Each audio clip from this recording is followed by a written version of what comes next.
आज 2 बार visa reject हो जाए तो आदमी व्यभिचार करने चला जाता है, 3 बार किसी ने वीजा रिजेक्ट कर दिया तो दारू पीने चला जाता है। उसका परमेश्वर के साथ कोई भी संबंध नहीं है। उसे लगता है कि यही चीजें मेरे लिए आशीष हैं।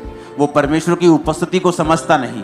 एक बात आपको दिमाग में रखनी होगी कि अगर परमेश्वर ने आपको चुना है तो उसने आपकी लाइफ में बड़े काम करने के लिए आपको चुना है और वो कुछ बड़ा आपकी जिंदगी में करना चाहता है, इसमें कोई शक नहीं।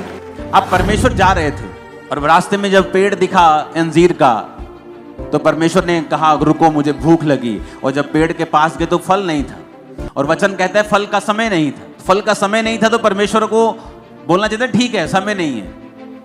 अब मैं सर्दियों में आम के पेड़ के पास जाऊंगा तो आम का पेड़ तो फल रहित होगा, तो मैं क्या कर सकता हूं। लेकिन बाइबल कहती परमेश्वर ने उस पेड़ को कहा सूख जा, अब से तेरा फल कोई ना खाए। क्यों? क्योंकि अंजीर के पेड़ की खासियत है जब वो पत्ते देता है तो फल भी देता है। तो वो धोखा दे रहा था। पत्ते तो दिखा रहा था दूर से कि दूर से पत्ते देके यीशु मसीह पास तो आए, लेकिन फल नहीं।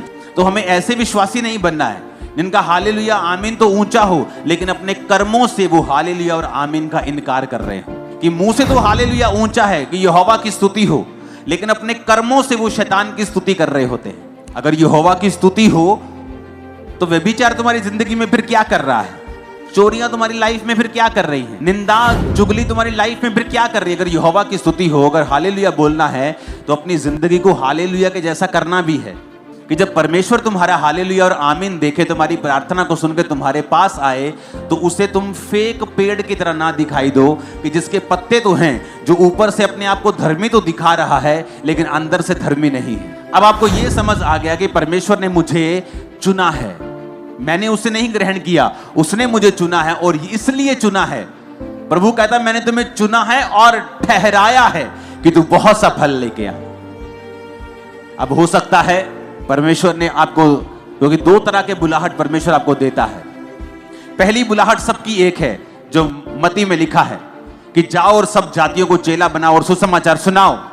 अगर आप डॉक्टर हैं आपकी बुलाहट यही है, अगर आप इंजीनियर हैं आपकी बुलाहट यही है, आप एक रिक्शा वाले हैं आपकी बुलाहट यही है। सबकी बुलाहट है कि जाओ और सब जातियों को चेला बनाओ और उन्हें बाप बेटा पवित्र आत्मा के नाम से बपतिस्मा दो। सबकी बुलाहट है ये। कोई नहीं कह सकता कि मैं बिजी हूं, मैं बिजनेसमैन हूं, मेरी वाइफ करती है, कोई नहीं कह सकता, क्योंकि ये परमेश्वर का हुक्म है।